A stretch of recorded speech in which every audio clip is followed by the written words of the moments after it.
I got an earache. And my tooth hurts. No, it isn't. It isn't? No. Oh, well, then forget it, Dr. Oh, Forrest. you can ask. I have an earache. Yeah. Streets maintenance, doing remodeling and plumbing. The Oxio Kid in the Amanas. Premier Automotive in North Liberty. Senior Benefits. Diamond Dreams Sports Academy. Harty and Stocker Jewelers, 101 South Dubuque Street, downtown Iowa City. The Midtown Family Restaurants. Supple's Flowers, home of 1-800-800-ROSE. GT Carr and his great crew at Supple's Building and Remodeling. Mike's E-Keys for cars. Steve Anderson, Hawkeye Title and Settlement, and Patrick Eads celebrating 15 years of ownership. Deary Brothers Ford with a big sale going on Mormon Trek. He is back with a beret on. Oui. Paris, France. Voulez-vous coucher avec moi? It's Tom Suter along with Pat Harty from HawkFanatic.com. Je t'aime. Yeah. Bonjour, monsieur. Bonjour, mes amis. We played a song. What? Back in the early 70s, late 60s, or so. Je t'aime mon plus. I love you, Mon Fleur. By Paul Marriott. Oh. Yeah. Je t'aime is yes, I love you. Yeah, it's an instrumental. I can give you some more French. That's but, all I know from French. And I took, the course in college, and that's all I For a semester? Yeah. How about you, Pat? No French in your past? French kisses? Oh, wait, he's on 3. Yeah. French kisses, Pat? He's on 3. He's on a different You can microphone. share. I'm sad right now after the news you guys told me. Yeah. Yeah, it is. It's very sad. Not to ruin your guys' little laugh fest here, but I I just heard that. I didn't, and I was driving in, and I heard the tail end of your report, and I'm like, who are they talking about? And when I come in and say you're talking about Greg, I'm like, Greg Bentley, yeah. I'm just floored. I'm flabbergasted. Yeah. Yeah, it's What was he, 62? A year older than me. He was, I think he was 59. I thought it said 60. I thought I heard Maybe 62. well, I'm just going by what you guys he said on the wasn't radio. old enough. Well, yeah, of course. God, I don't want to say, guy, you're older than me. He's older. That's just really sad. My thoughts and prayers to his family. He was such a nice guy. Very nice guy, and was good at what he did. As far, his PA voice. stuff. He had a good, strong voice, and always had a kind word and a big smile. And I'm just really kind of sad. Not a good. It happened last week. Not a good way. Yeah, Hunter said Wednesday. Not a good way to get this show going. No. Not to burst the emotional bubble, but like I said, I'm just digesting this. You guys had a little bit of time to. Yeah. I didn't know. Oh no, I was shocked. No question. Well, you were gone out of town. Well, I was here and didn't hear about it until literally 4 minutes ago. No, we've had it. Well, like I said, I heard the tail end of your report, but you didn't. Were you reporting it yesterday, or did it start today? Yeah, we had talked about it yesterday. Because we didn't talk about it the last time I was in here on Monday. No, we talked about it. It was not out on Monday. It was out. We just didn't. Because I don't. I didn't hear anything until just a few minutes ago. They didn't announce it formally, and we're not going to jump in and if it's not a formal announcement, we're not going to jump in and say it. But they have sense of, I assume. Yes. Yeah. Okay. Yeah. But again, thoughts and prayers to family and friends. For sure. Wow, just appreciate every day, I guess. Well, that's it. You never know. Yeah, you just never know. Maybe this call will pick us up. This call will do everything for us. Yeah, this is good. Pick everything up. Hello. I doubt that. But anyway, I knew Greg real well. Yeah. And he was also announced at gymnastics events. Yeah. And he was. Does anybody know what he died of? No, I have not heard, and we don't want to speculate. Yeah, I don't want to speculate nothing specific or. Because he was only 59 years old. Yeah. Okay. Like I said. That's how old my dad was when he died. But he had a long ill. My dad was 77. I didn't know had Greg been ill? I don't know, honestly. Yeah, Well, I don't know. I saw him at the last baseball game and told him, I said, well, you did a good job. I'll see you again next year. Yeah, he always did. And a he good was job. healthy then. Yeah, he made it seem easy, his PA stuff. Yeah. So, yeah, very sad. Well, we thought I saw that, and I thought, my gosh, this will be the 6th person I know this year that died. I've gone already to 5 funerals. Yeah. the longer you live. Well, this call certainly wasn't a pick-me-up. While you were gone, No. we thought Tommy died. Yeah, sure, that one. And the Cubs didn't do very well last night. Who'd they lose Here to? They're supposed to be, doing things for Rhino, and that's another sad thing. Yeah. Rhino Sandberg died. And he died of prostate cancer. You don't see that much anymore. No, he Well, must and have they just said not he done was anything free, with and it. then all of a sudden they said I think it metastasized and went all over. Yeah, I mean, I'm not saying it doesn't happen, but that is one where the odds of beating Well, you can get Yeah. it free, and then Pretty you high. can get away from it. Yeah, I know. Very sad. Man, this would it be All right, now, ball? Karin, pick it up here. Yeah. This is supposed to be. What do we want to know? That's Hey, thrilling? Mick Jagger turned 82 the other day. How's that? Yeah. He's fit as a pistol. And Well, I'm his still wife going, got her and I'm driver's 87. license. And I still have a mind. Oh, good. It's good you do. But anyway, well, you guys have a good day. All right, too, thanks. Card. Bye. That was not a pick-me-up. And we did drive by Roland Garros. Yeah. I thought it was Roland Garros. Yeah, maybe it is. Did anyone die? No. Oh, that's good. But I thought it was cool. I say, hey, there's Roland Garros. All right. Tell them about the Tommy scare. Yeah, Tommy Yeah. didn't show up. What day was it? Monday? Or was it last Friday? Last Friday didn't show And up. I come in here, and I was even later than I usually am because I was 10 minutes late. He came flying. I'm like, gee, I'm sorry. But he was all worried about Tommy. Yeah.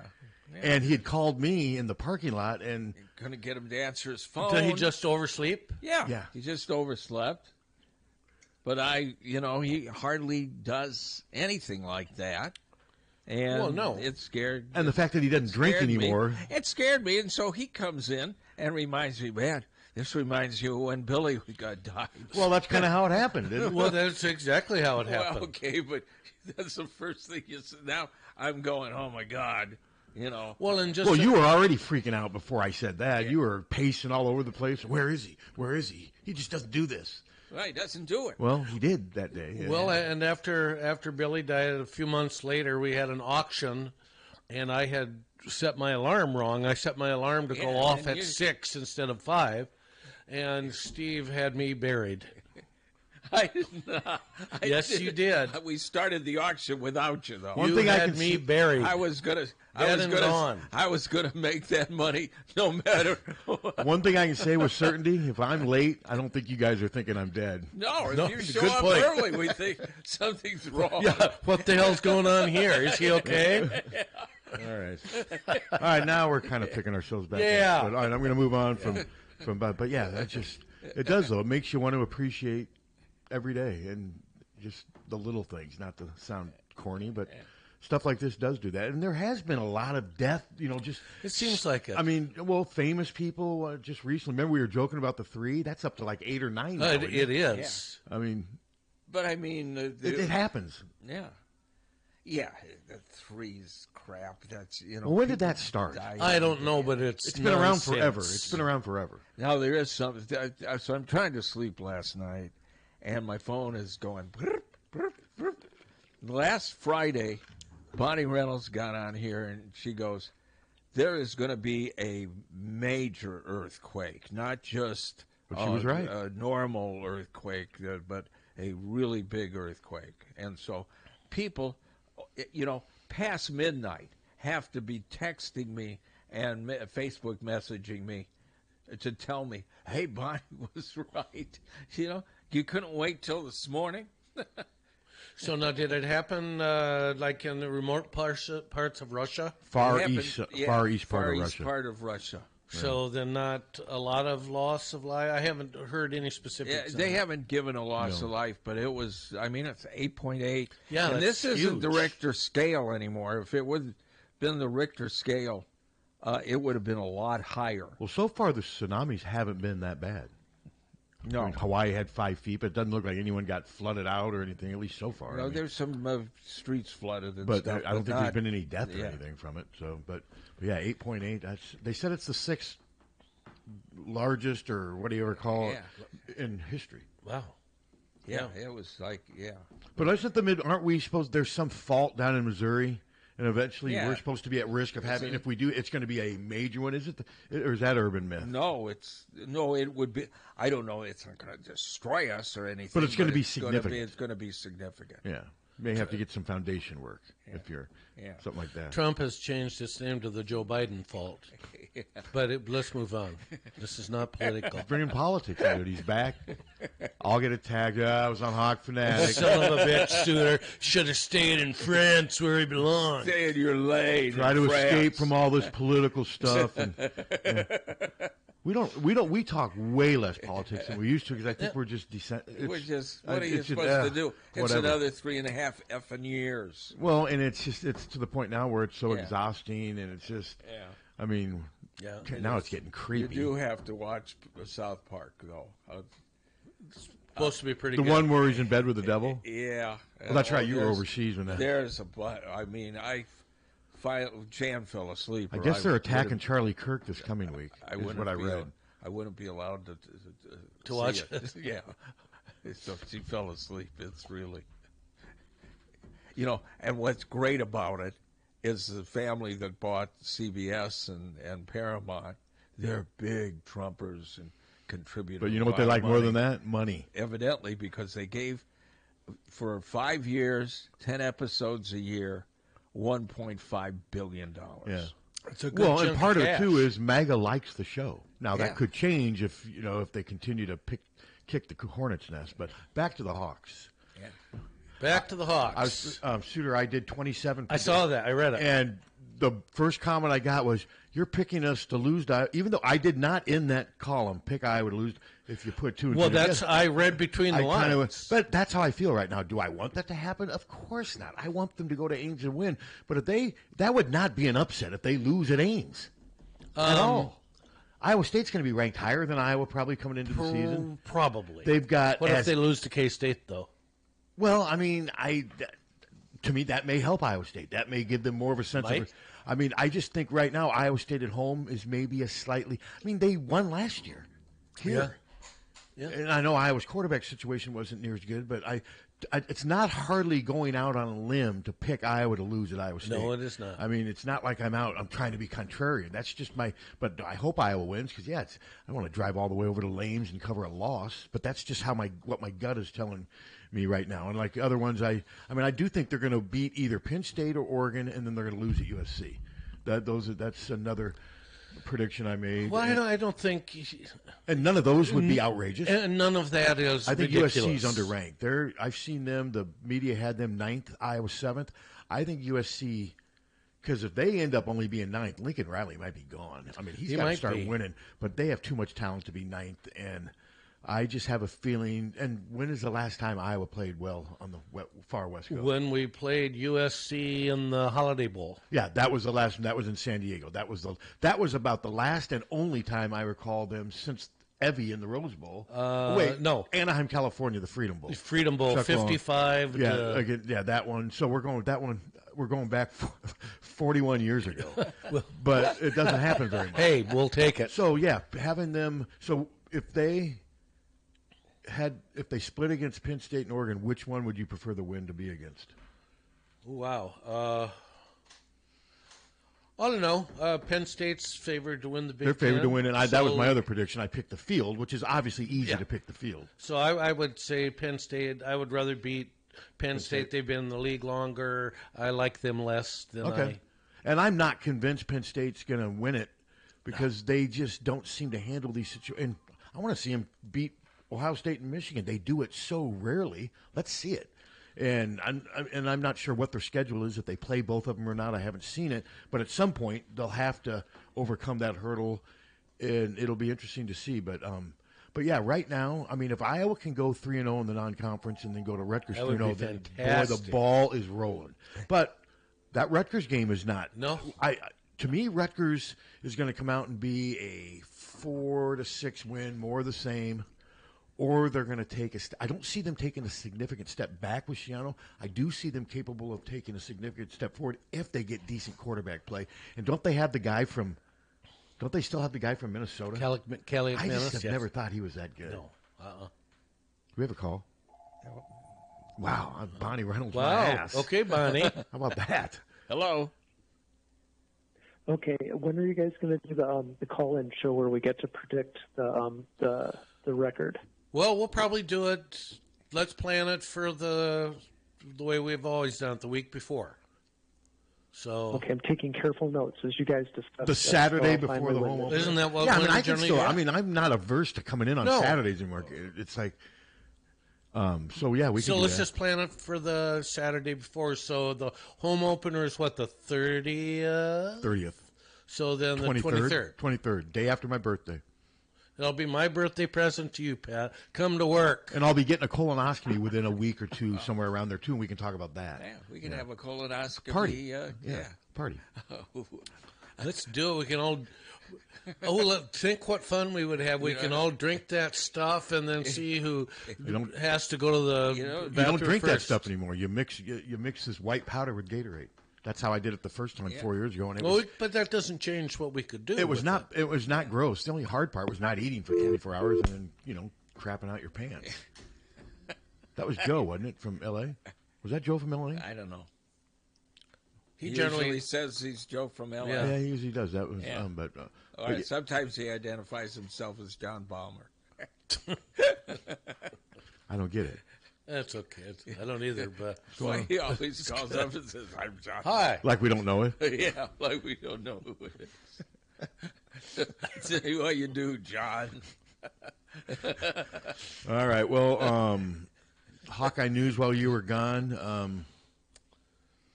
Not much. There wasn't much. Yeah, they went down to they had the Big 10 days in Yeah, and Las I Vegas. covered that from here, and obviously I think I made the right decision because there was nothing to come out of there. didn't I read mean, a the weird single thing thing was about that Intringer got invited despite his small body of work, but his teammates like the way he's working, and he is a starter now, but I cannot recall a time when a player with less playing experience has been picked to represent them at Big Ten Media Day.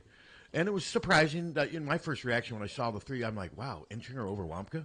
Yeah. I mean, Wamka's going to be a 3-year starter and what have you, but maybe Wamka didn't want to go, or maybe it's just one of those things. But to me, I think with Wamka and Intringer, at least physically wise, they have a chance to have a pretty good safety tandem with those two guys. So it'll be interesting to see how Intringer handles a bigger role. I mean, we've seen enough to know Wamka's not perfect. He got burnt a couple times, but for the most part, he's pretty steady and he can hit. And Entringer's a tough SOB. But too. so is Wamka. They both are. Wamka's bigger. Wamka's 6'2", 215 pounds. He's a big safety. Now, if he can just not get caught out of position, and I think he learned from the Jalen Noel play with Iowa State and what have you, I think he could have a big year this year, and they're going to need him to have a big year this year. They're going to need that defense to continue to be tough because I'm not convinced the offense is going to be all of a sudden this 400-yard, dual threat machine. I mean, we'll have to wait and see. We will have to wait and see. I mean, the signs point to improvement, but until the Well, we don't know if the running game's going to improve. No. I would like to think if the passing game doesn't improve, then and it will. But the passing game could average 150, and we're like, wow, that's an improvement. Oh, I'd be shocked if the running game did what it did last year, wouldn't you? Well, I mean, my prediction was that Patterson and Moulton, barring injuries, will both get over 600 yards. If they divide it, that's 1,200 combined, which is about 400 less than what Caleb had. I could see something like that. And now one of them could get injured, and the other, let's say Patterson tweaks his ankle, then Moulton's got 3 games in a row where he's the primary ball carrier. But I do think they're going to always have a second guy, I think, to complement the starter. I don't think it's going to be as much of a – but even Caleb stood on the sidelines a lot last No, he I did. mean, those guys had a lot of carries last year, even with Caleb, because there were a lot of times where Caleb would make a long run and need to catch his breath. But I always thought Liddell Betts did a great job of getting all the running backs involved, despite the fact that they had a superstar that was emerging. And I thought that was good. I thought that was good the way he handled it, and obviously the New York Giants did too, because now he's working for the New York Giants. The New York Football Giants. New York Football Giants. Liddell Betts. What a quick rise, man. He started coaching high school football a few years ago. And Kirk gave him a chance, a well-deserved chance, and man. And I think I'm some guys like the NFL game more than the college. I could see that. I mean, would you rather be a college coach or an NFL coach? Well, there's a little bit more stability, I guess, in college up until recently. I mean, Well, now you get 3 years if you're done, just like in the pro. if I would you're lucky. I would pick NFL just because I would not like recruiting. or get a bigger check. You get a bigger check for a shorter period of Yeah, time. but I would say both professions. If you're a high-end Big Ten position, you're making good money. I mean, you're making money more than almost anyone makes. 5, 6, 700,000. Phil Parker over $1 million. I would take though being an NFL coach just because you wouldn't have to recruit. Yeah, I wouldn't like recruiting. I wouldn't like recruiting. I just couldn't. It would get tedious after a while. But the ones who do it, more power to them, and they're good at it. And boy, and you get down to the finish line with some of these kids, and it just breaks your heart, And Well, yeah, and then they're they go kids. somewhere else. And you can't really get. And they're kids. They're kids making a huge decision. And if they don't pick your school, yeah, that would suck. Did I just hear something beep? I just picked. I thought it was your hearing aid. Well, it's my hearing aid because I picked. I have an earache. Oh, you do? Yes. I've never had one, but I've heard earaches can I've be had very them. painful. Are they painful? Uh-huh. I've never had Can one. be. Yeah. Never I don't had know one. which is more painful. The show or The show. your earache? The show at 6:15 this morning. 6:15. What was going on at 6:15? No, nothing. That was you and Hunter, wasn't it? You Hey, guys me were- and Hunter, we were breaking it down. What were you breaking down? The weather? Yes. There was some loud. Oh, thunder no, and it was lightning. a celebration. Yeah, we're supposed to get this throughout the day. Well, I mean, On and we're off driving throughout in. the It's day. just a steady soaking. Yeah. I don't. If we're going to get an inch or two, I'd like it this way, wouldn't you? Oh, And the nice thing is the ground is to the point where it can take it. So, yeah, we don't need any more horizontal. But man, some of the lightning. Yeah, Wapsie did not enjoy the light show. So, Well, where I'm did sure she climb in bed with you guys? Or No, what did she do? no, but she comes close. Underneath the bed? Comes by the bed. Okay. Hello. Good morning. It's Engineer Tim. How are you guys? Hi, Engineer Tim. How are things in the engineering world? They are going very good this morning. I Hey. just wanted to comment on Captain Steve. I'm concerned about him, Tom. I think he might have what's called the vapors. It's not. His lumbago is these acting days- up again. Yeah, he had the vapors in the 70s a couple I times. got the but, vapors right now with this call.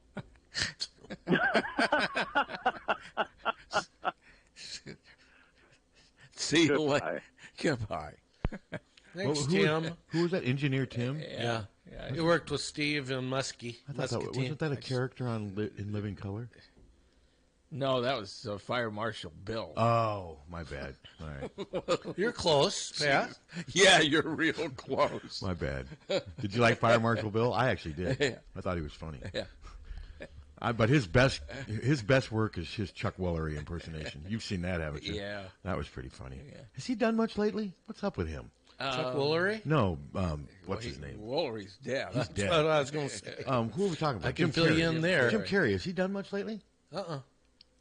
I mean, At least obviously, not that I've seen. I mean, financially, he probably doesn't need to. But he could have done 30 projects for all I know. you a big I just fan of haven't his seen movies? him. Jim Carrey? like me, myself, Irene, have you seen that? I didn't see that. Dumb and Dumber. Dumb and Dumber I did not like. That was just, I turned it off. And I liked Jeff Daniels, too. No, that was not No, funny. that's, What other movie? I didn't crack a smile. What was the one where they're filming him 24 hours a day? The Truman Show. Truman Show Now, was a good movie. it was a good movie, and it kind of turned out to be fairly prophetic. Yeah. Because that's what the world is, really, anymore. Did he? Was he the one who played Andy Kaufman with the REM title of this? I don't know. Man on the Moon. Man on the Moon. Did you see that movie? That was a good movie. Was that I don't know. Was that Jim It Carrey was who played? different. Okay, that's what I thought it was. I don't know if I did, so that would tell you that I probably didn't, or it made so little impression on me. I just that never found. I know I was kind of young, but I never found Andy Kaufman interesting at all. not funny at all. Did you, Yeah, Captain? no. I just never found him funny. No, he was just strange. Yeah. He was just very strange. He was too strange for me. Yeah. He mean, died of a real young age of lung cancer, if I remember correctly. But no, I didn't understand the laughter behind him. I don't know. The first Who was that appearance alter ego he made- played? I don't know. He was in a wrestling thing, and Yeah, I didn't get any. Well, then that guy punched him on the Tonight Show. Yeah. And wasn't that, we found out later that was all. Yeah, it was a hoax. But he did punch him, though. He did hit him. Yeah. But it was all set up. Yeah, and the only thing I thought when I first saw I think it was his first appearance was. Oh, so you SNL. met him in person? No, no, but his first appearance on SNL, Which were terrible. he sang along with the Mighty. Is that the Mighty Mouse? Yeah, I just thought that was just. I mean, well, sadly, I thought that was the best thing he ever did, and it wasn't funny. No. he was. I didn't. Did he do stand up? Yeah. Yes. But didn't he do stand up as an alter ego guy? Yeah. Jerry something. He'd do that. And I didn't think. Did you think that was funny? No, I didn't think the guy was. I didn't think he was funny on Taxi. I didn't either, but I didn't think Taxi was funny. I never. But that's just me. All right, back to the Hawks. I did yesterday. I've been wanting to write. I've had some people. Hey, what do you think? How do you think Beth has done? I've had that asked to me. So I wanted to write something, but I'm getting to think. You really can't evaluate Beth. It's a little early to tell. Because ultimately, head coaching hires are what are going to define her legacy. Exactly. So I sat down, and instead what I did was I just started in 1960. Because to me, that's kind of when the new era, once Evie replaced. I mean, Breckler was a good AD in the old era. But once Evie took. I basically kind of looked at things from 1960 on. Evie, Bump, Bowlesby. And looked at the head coaching hires. Looked at head coaching hires. And it's interesting. It's mixed results, very mixed results. For all of them. And some controversy. Yeah. If you think about it. I mean, there was and I'm not saying Iowa, if you compare Iowa to a lot of other programs, Iowa looks great. Don't get me wrong. But there was, if you look, let's start with, and see the thing with Evie was so petty and vindictive and power hungry. He just undermined Nagel. But they had the black boycott. That wasn't unique to just Iowa, but I get that. But you had this feud between Evie and Nagel and all that stuff. And what happened was, but I gave Evie credit. He hired Ralph Miller. But the football program fell apart under Evie. And don't you think he kind of sort of wanted that to happen out of spite? Yes, I do. And he wanted both the athletic director job and the head. And they weren't going to give him that much power. Didn't do it. And he was petty and vindictive.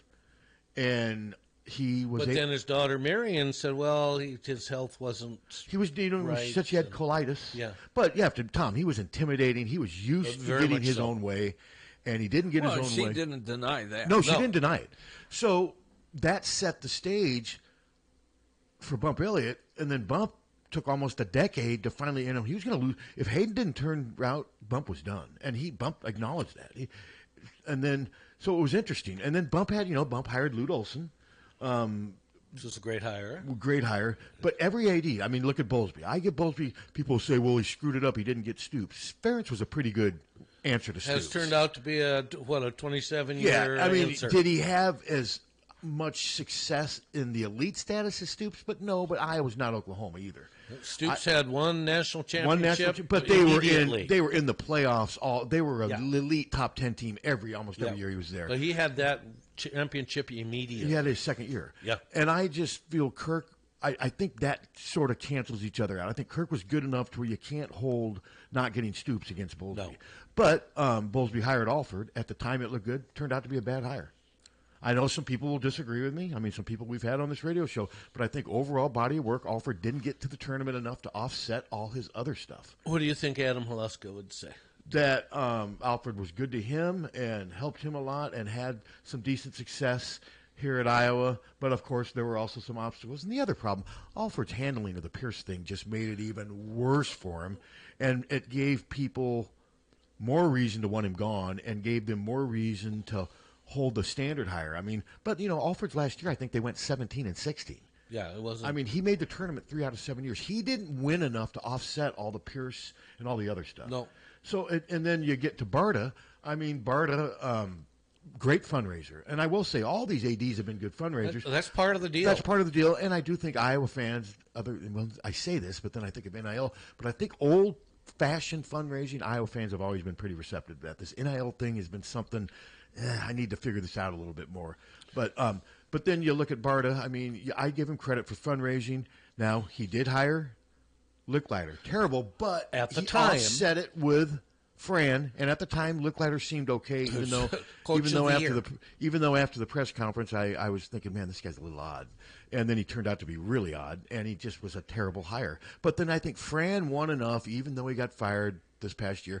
Fran won enough to sort of give Barta kind of a counter answer to Licklider. But what's interesting about it, now with Beth, we don't know. We don't know if Stacey May Johnson's going to be the right fit in softball. We don't know if Ben we don't McCollum's know gonna Jan work. Jensen's. We don't know, but I hold sure. Jan. I won't hold against because any AD would have made the same hire. Yeah. That thing just kind of was a foregone conclusion, just because of the circumstances. So I won't give Beth a ton of credit or hold it against her for basically doing what any AD would have done under the circumstances. But she's eventually going to be hiring a new football coach and a new wrestling coach, assuming she doesn't go somewhere else, because I think both of those are going to probably happen within the next 3 to 6, 7 years. I mean, Tom Brands is even pushing 60. So that's when you can determine Beth. But it's interesting, though. It's been a lot of back and forth with ADs. There's been bad hires, good hires. Bump Elliott, as great as he was and as nice, he had some bad hires.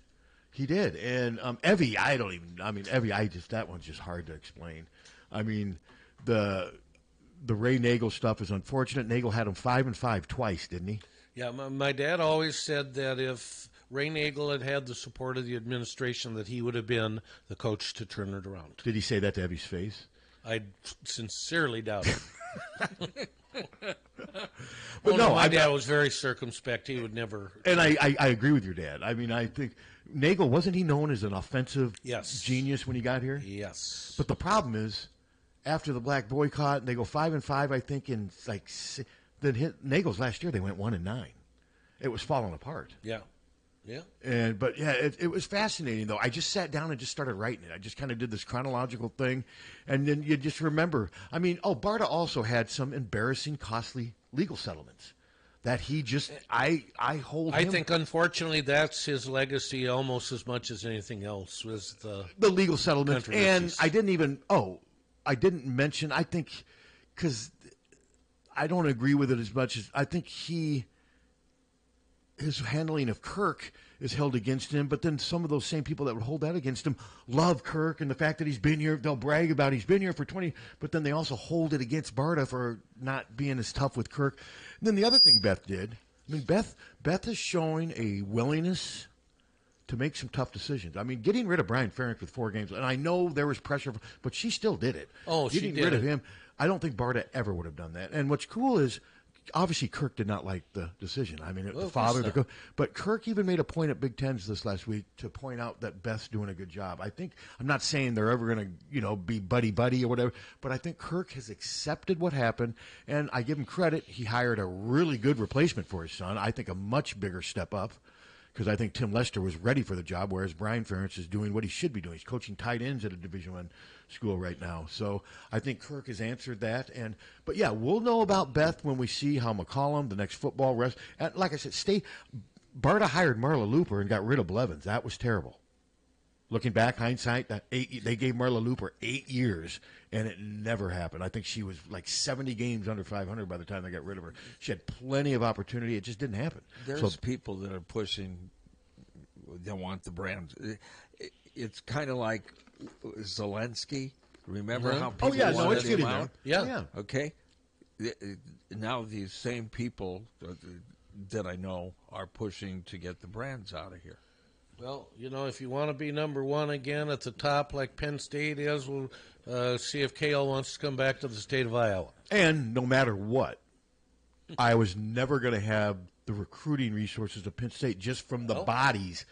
And Pennsylvania wrestling, I'm told now by people, is as good or better than Iowa wrestling, whereas 30, 40 years ago, that wasn't the case. But it's been a hotbed, a solid hotbed for decades. Years. I mean, for years. So, but I mean, you get rid of the brands. Is who you? I mean, who you gonna get? Well, the one and hopeful, do they deserve? David Taylor was the one. A lot of Iowa fans. Well, if we get rid of the brands, we better go. Well, Oklahoma State beat you to the punch because John Smith retired, and now David Taylor is at Oklahoma State. And from a recruiting standpoint, it looks to be getting better. Yeah, they're doing a lot, and they got a ton. I heard they got $30 million for wrestling NIL. I mean, think about that. Well, again, a lot of who you're going to get that's going to come for the money. That's going to. I mean, Dan Gable ain't walking through that door again. No. And no, I mean, but do I think the brands is? I mean, this is a weird conversation because we're talking about a program that's a consistent top 5 in the nation every year, which no other Iowa program can come. Am I missing? Is there no other program can? Oklahoma State had a good run for a time. Well, no, I'm saying any other Iowa program over all the years of history, no. nothing's come close to. No. But you also got to look at it. I mean, the expectation at Iowa is to compete for national titles. That was a standard that was set and sustained for decades, and now they're not. I think they finished 4th this past year, or they've been 5th in every year since 2008. So yeah, they're at least 5th, but they're not anywhere close to being 1st right now, and that's what you're talking about. There's frustration for that. Well, yeah, but I mean, but I think it's going to be more of a case you're where a victim of your own success. Iowa is going to have to. Well, they're a victim of Dan Gable's. Yeah, I mean, Tom and Terry have won 4. I think they would have had 5 if no COVID. No COVID. Zaleski won 3. I think they've won 7 national titles since Gable's stretch, and Gable's been gone for he's been gone since 97, guys. He's been gone for almost 30 years. Think about that. 28 years. Think about that. Holy cow. Yeah, I had to do a double take when I for some reason I looked that up because I was thinking about wrestling, and because there's definitely frustration on social media. I talk to people that are frustrated. I mean, but you also got to keep it in perspective. They're frustrated that they're not competing for national titles, but they are still compete. I mean, Iowa is they're a perennial power, but also Nebraska. Some of these other Big Ten schools are getting better too. Well, and what other program at the University of Iowa is top 5 in the nation? I mean, field hockey had a run in the 90s years ago when I moved up here. Remember when they had, was it like Christy Gleason? And they were really good. They won a national title in 86. That's about the only. I mean, Gale had the softball team really good, but they weren't a top 5 every year, but they were really good. But I mean, now, look at the teams. Yeah, wrestling's it. Yeah. Well, the women. I remember when Iowa won everything, and we were number 1, and then schools were saying, well, screw this, and we'll drop the program. And I mean... And now Penn State's basically doing what, luckily people aren't saying. I do remember that. That's a good point. Yeah. Luckily people aren't saying that now. I mean, the challenge now is for these schools to catch up to Penn State, because as long as Sanderson's there, they're not going to slide back, I don't think. Well, it doesn't look like it. I don't think they will. So these schools, and Oklahoma State, people are saying... is making that move. They are narrowing the gap, at least on paper. They got that big stud out of Fort Dodge, that Drayshawn Ross. He committed to Oklahoma State. And so we'll see. I mean, eventually we'll all see it. It'll all come out on the mat. And should we take a break? Yeah, let's take a break. Man. Talking Hawks. We'll be right back. 1-800-800-ROSE. 1-800-800-ROSE. Your FTD florist is the only number you need to know to send flowers anywhere in the country or Canada from anywhere in the country. 1-800-800-ROSE. It's so easy. Just remember one number. 1-800-800-ROSE. Your FTD florist. 1-800-800-ROSE. Remember... For a gift that your loved one will treasure for a lifetime, find it at our family-owned jewelry store in Iowa City, Hertine and Stocker Jewelers. We can show you diamond engagement rings, colored stones, fashion jewelry, and watches.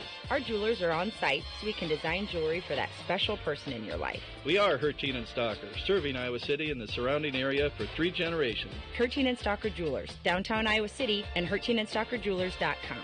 Ask for Willa, Terry, Tim, or Kate. One of us is always there. Don't wait for an emergency to get a backup for your car keys. Unlike the olden days, car keys have gotten extremely complex. Mike's eKeys for Cars can generate the most technically advanced automotive keys that are on the market today. For spares and lost keys, Mike's eKeys for Cars can produce most conventional transponder, high security, and remote head keys. Mike's eKeys for Cars will keep you on the road. Call 319-330-9185 and schedule an appointment today. Don't wait until it's too late. Call 319-330-9185 today. You take great care to maintain your home or business inside and out. But maybe, just maybe, there's something missing.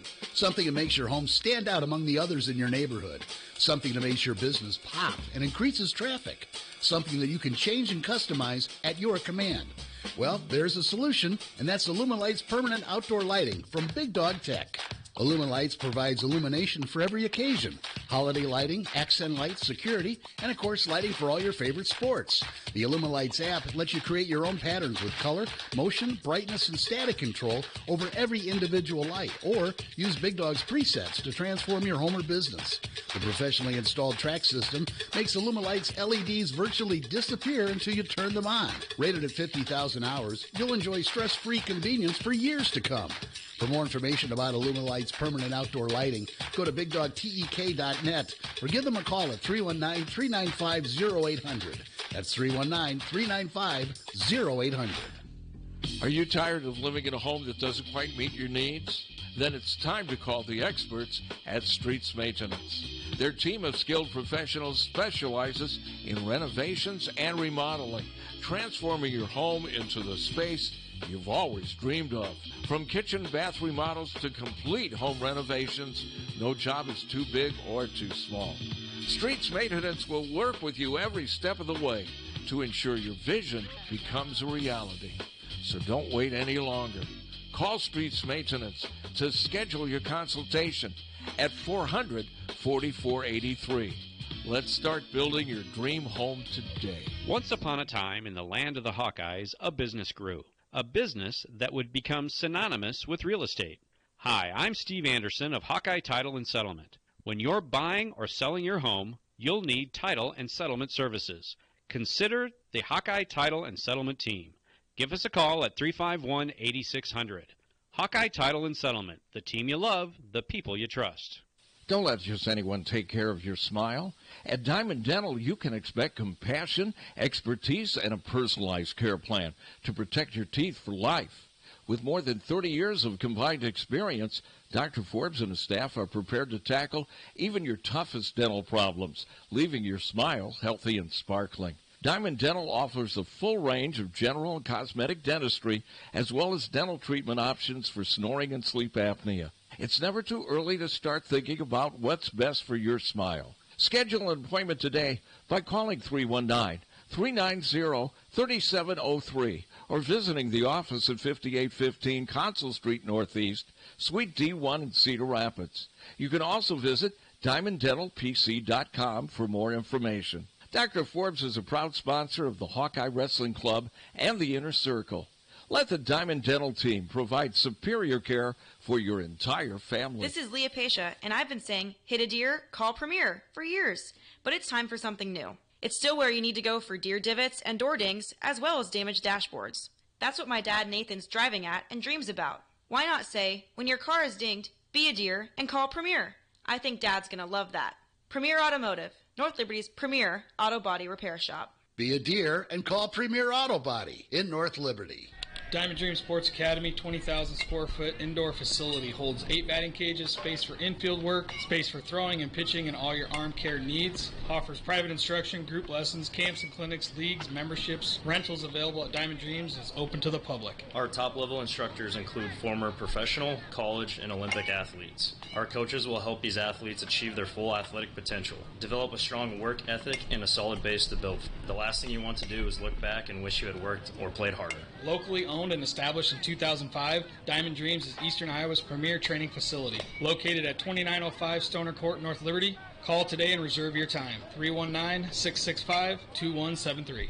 319-665-2173. When you go to a family restaurant, you want 3 things. 1, a wide selection of breakfast, lunch, and dinner items. 2, you want those selections to be affordable and delicious. And 3, you want to be treated like family. You get all 3 at the Midtown Family Restaurant. Breakfast items available anytime the doors are open. Legendary tenderloins, onion rings, and hot roast beef sandwiches. Daily specials at each location, and no matter if you're coming in solo or with a group of 20, you get the same special family treatment. The Midtown Family Restaurants at Court and Scott Streets and at the Walmart Plaza on Highway 1 West. Follow them on Facebook or at MidtownFamily.com. The family's waiting for you. GT Carr, owner of Supple's Building and Remodeling, has been offering unmatched service and quality for over 25 years. The trained professionals at Supple's Building and Remodeling will install and guarantee the products used in any job, no matter how big or small. They also stand behind their work and offer no-nonsense, exceptional customer service from design to completion and beyond. Whether it's a simple window replacement or a major house addition, you'll have the confidence that Supple's Building and Remodeling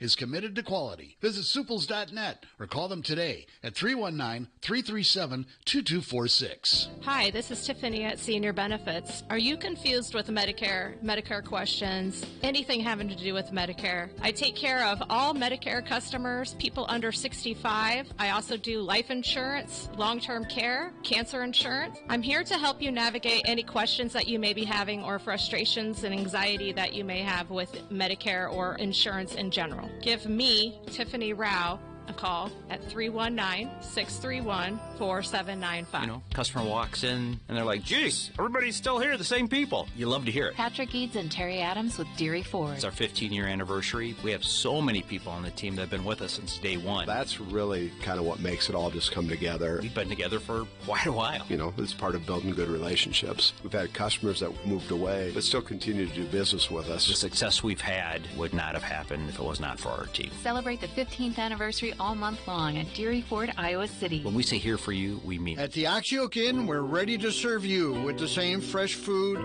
prepared to order and served with a passion that you've come to expect for over 85 years. The Oxyoke Inn is serving our famous Sunday brunch buffet with lunch, dinner, family-style banquets, and carry-out daily. Make reservations at oxyokeinn.com or call for big or small tables and private rooms. We can't wait to serve you soon at the Oxyoke Inn. The Oxyoke Inn. In the heart of Amana. From the Hertine and Stalker Studios, in the heart of the Hawkeye Nation, this is the mighty 1630 KCJJ, Iowa City. Hertine and Stalker Jewelers, making memories, making moments. I'm meteorologist Brittany Merlot. A flood watch in effect until 1 a.m. For showers and thunderstorms coming in waves today, heavy at times, flash flooding is possible. A couple of inches of rain isn't out of the question, and highs today stay crisp in the mid-70s. Rain winds down overnight tonight, becoming sunny for tomorrow. It'll stay comfortable in the mid-70s. That's the forecast on the mighty 1630 KCJJ. Currently, it's 69 degrees. KCJJ weather, brought to you by Plum Supply. Plum Supply, kitchens and baths. Your home never looks so beautiful. Back. Are we? Yeah, I think. Yeah, we're back. Okay. Now, Pat, you asked the question, don't know if Oregon plays Ohio State or Michigan. They do play Penn State. They do not play Ohio State or Michigan. Penn State plays Oregon, of course, and they do play Ohio State. Penn State doesn't play Michigan, though. No. Okay. So it sounds like Michigan might have a pretty easy schedule. Hello. Hey, good morning, everybody. This is John Balmer. Hi, Welcome John. back, Thomas Michael. Thank Suter. you. Who is this? John. Oh, it's John Balmer. Okay. Yeah. What's up, John? We're just giving you crap. Hey. Yeah, I know. You like to do that. That's fine. I'm used to it. Hey, I heard you talking about the Iowa wrestling program. I want to weigh in on that a little bit, too, because have been a long-time season ticket holder and supporter. Very supportive of the Brands brothers. The landscape in college wrestling obviously has changed from the Dan Gable era. Yeah. When Dan had the juggernaut here, everybody thought, oh, he was ruining college wrestling, which is far from the case because it gave the other schools an impetus that wanted to get better. And I think they did, obviously. Penn State was always strong, but they've gotten even better. Oklahoma State, as you mentioned, Pat, they have $30 million in NIL money to play with. And that's no small thing. And so it's going to be challenging for Iowa. There's no question. I think we'll be in the top 2 or 3 every year, but Nebraska's out there. They're flaunting their strength these days. I hear they're in the. I haven't heard where Bo Bassett is going. I think in the long run was probably better that we didn't get him because I thought he ended up committed to Penn State. I thought. What's that? I thought he was committed to Penn State. I could be wrong. Look it up, Captain. Oh, did he change on that then? Because initially he'd spurned them, but they probably upped the ante a little. Well, I don't know. Once he left Iowa, I don't know. But I thought I heard someone say he had committed to Penn. The thing that's interesting though is everyone talks about how they wanted to do something about Iowa's dominance. Penn State is as dominant right now as Iowa ever was under Dan Gable. I mean, they've won 11 out of the last 12. No, they're right there. I mean, 2 or 3 more. This will be the equivalent of what Gable did. I don't see people. I like the attitude more. It seems like people are trying to figure out a way to narrow the gap as opposed to, they're ruining the sport. Yeah, they've been buying wrestlers too. Well, everyone does. Well, of course they have. Iowa bought wrestling. Brands even admits it. He says, "Hey, it's not the way we like to do it, but we got to play the game." Yeah, well, I mean, we were basically competing with one arm time behind our back because that's what they were doing.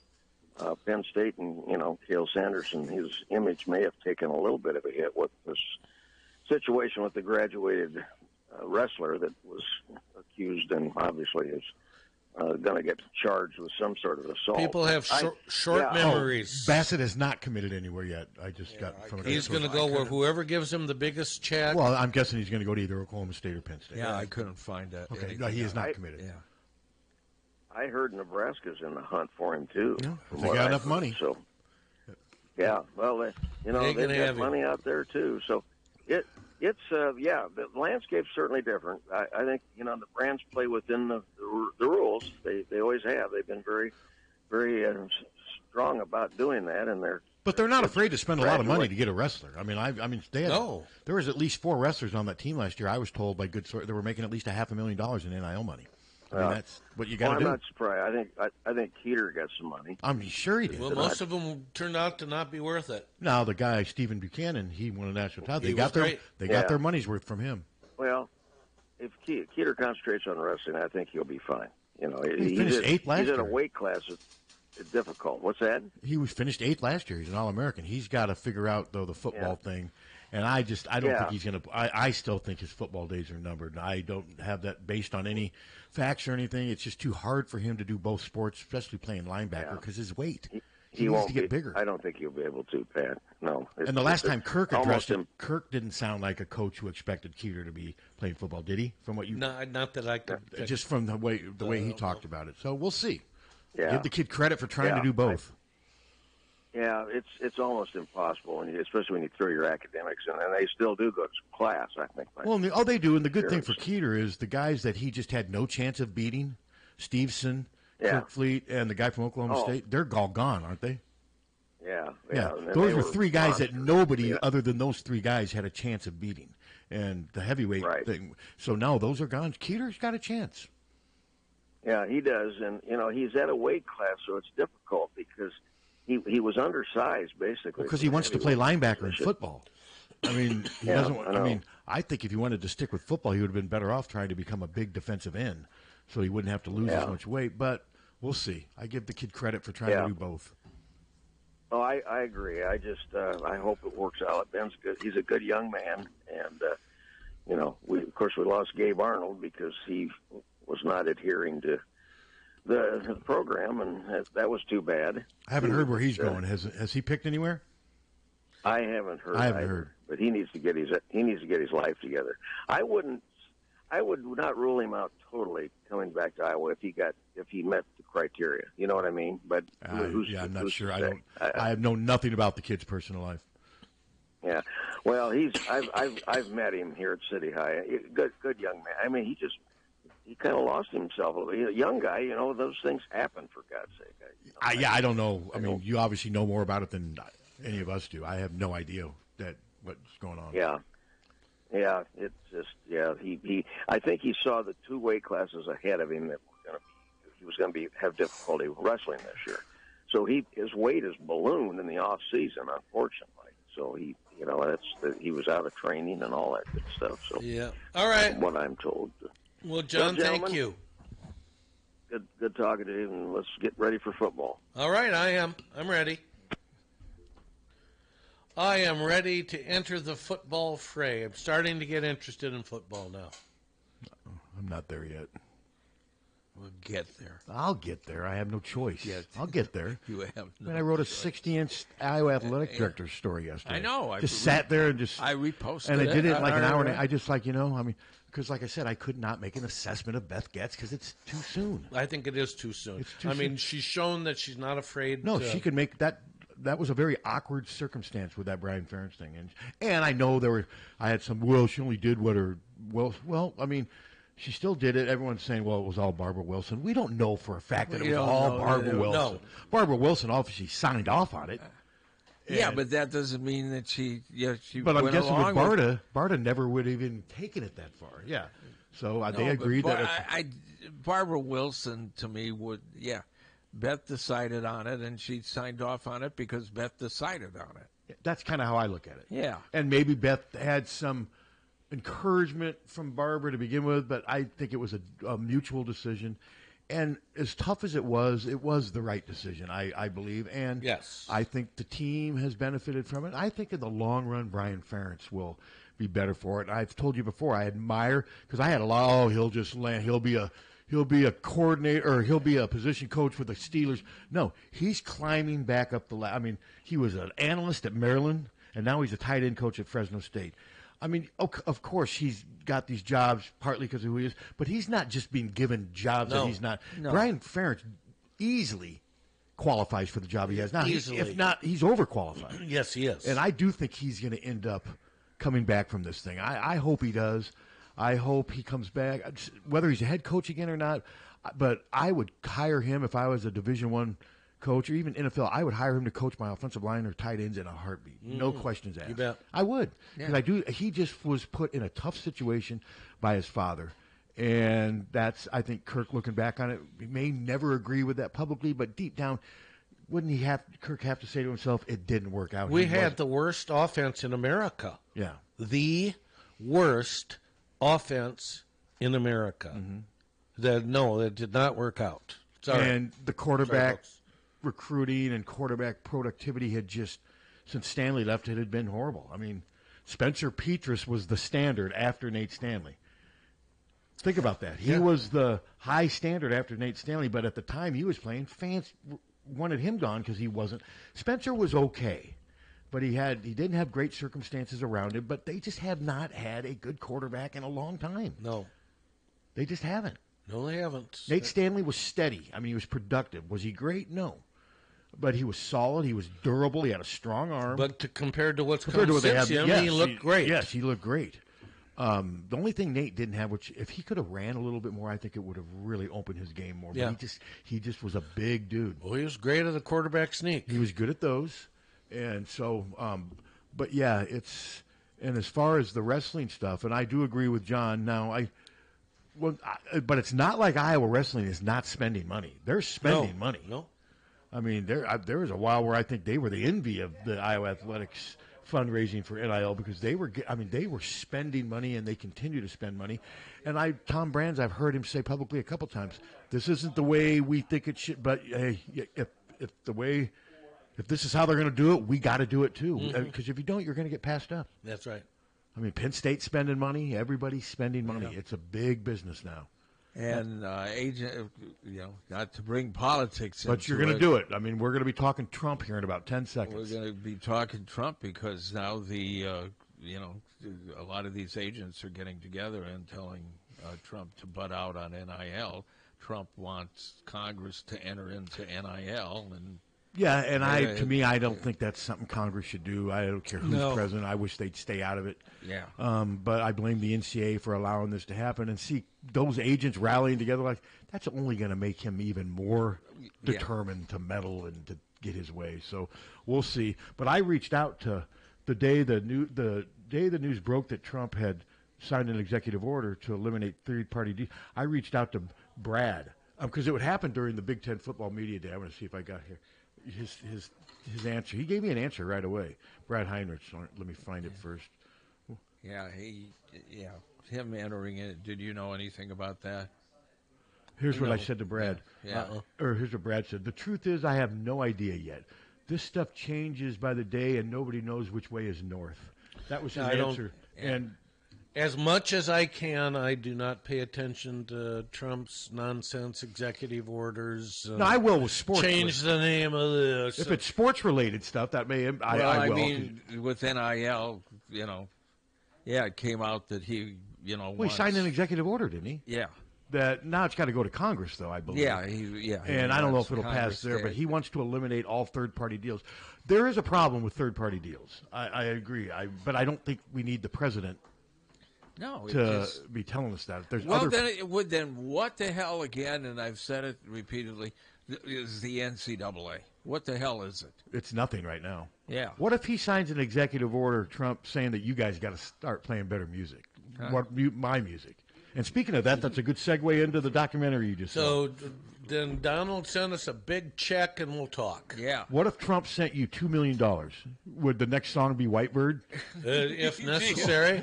Wait. All Whitebird all the time. 1630 KCJJ. Loop it. Just loop it and walk out of the station.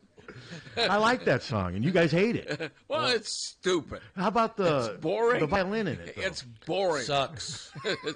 Yeah. It blows turds. It's bad. How about the documentary, though? You saw the Zeppelin documentary. Can Yeah. we talk about it at least, or will Yes. Spotify ban us? Yeah, we can talk. What if I start doing my version of A Whole Lot of Love? No. You can't do that. You can't hum anything. All right, go. I thought it was good. Now, you're not a huge Zeppelin fan. No. Yeah, so that probably... No, I loved the early stuff, seeing them in their first bands and stuff. The Yardbird stuff was very interesting to me because I liked their music. I really like the Yardbird. I did too. I like their music too. Yeah. Jimmy Page, very, very talented. And actually, Zeppelin's first tour, they took over something that the Yardbirds management had signed. So I think they were actually, on this tour, they had to be the Yardbirds. Interesting. It was very interesting. Didn't you once say that Jimmy Page, in your opinion, is one of the greatest guitarists? Oh, I think he's incredible. You can make a case being maybe the most versatile. I think he's just, his mind is different than most. So they did show the black and white video of him playing, what is it, skiff? What is that? Skiffle. Skiffle. It's was an English craze. Lonnie Donegan was the big It's dude. still an English. Well, have you seen the English video of craze. him? And the guy's interviewing him on some variety show, and he asks him, he goes, James Page. Then he says his name's James, Yeah. and he looks like he's in some Catholic school. I mean, Lonnie Donegan, and all we know of him here really is, does your chewing gum lose its flavor? That's on the bedpost overnight. Yeah, and it's a novelty song from '61. That was about when this came out. This was a huge hit, but he influenced the Beatles, Very much so. Led Zeppelin. I mean, all these Yardbirds, all these people, all of them, all of them. This guy influenced, and all we know of him in this country is that novelty And it's song. too bad because, I mean, he was a huge force of huge influence in all these British singers and bands and acts that became the English Invasion. What's interesting is the sound of that skiffle. Because they play. Well, it's washboards and broom and bass. And I'm sitting there with the thinking, string. this evolves into Led Zeppelin's League. It's just, I think it was like 1960. Do He you was like even know 12 or that 13. song? No, Okay. I didn't know. it's terrible. I didn't know skiffle until I saw this Jimmy Page. You Because I listen see it to on that Twitter all the song time now. and you would hate it. Oh, I'm sure I would. And hate yet, that Lonnie Donegan himself influenced all of these. I mean, almost all of those people played in coming out of- skiffle yeah, acts. Well, the coming host out of asked the Jimmy rhythm. Page about. He says he was. You could tell he was getting very involved in taking lessons, and he was like 12 or 13 years old. Yeah. And I'm thinking, God, in like 8 or 9 years, that's Led Zeppelin's lead guitarist. And I did learn some new stuff. I did both. Jimmy Page and John Paul Jones were mega popular studio musicians beforehand, more than I thought. I had heard a little bit of that because I've had people argue that John Paul Jones is. You could make a case for him being the most versatile because he did a lot of keyboard. He did a lot of the sounds in their songs. He did. And the work that he and Page did together in Going to California, the part of that. But no, that's interesting. And It was interesting, and but I mean, some of the songs, some of the session works that John Paul Jones did, and Jimmy Page too. I go, they were on that song, really? And it was, I mean, it was very impressive. Mm-hmm. And then what about Bonham? What did they say about him? Just that he was a great drummer, and I can't remember the name of the band that he was playing with at the time, but they were popular. And one of them asked him what would it take to get him to join their band, and he said $50 a month. How much is that in our terms? I don't know. And that was Led Zeppelin asking him? Yeah. And because he had been making 40 quid either a week or a month with the band he was playing with, they just had to give him 10 quid more a month. Then how did they find Plant? How did Plant get?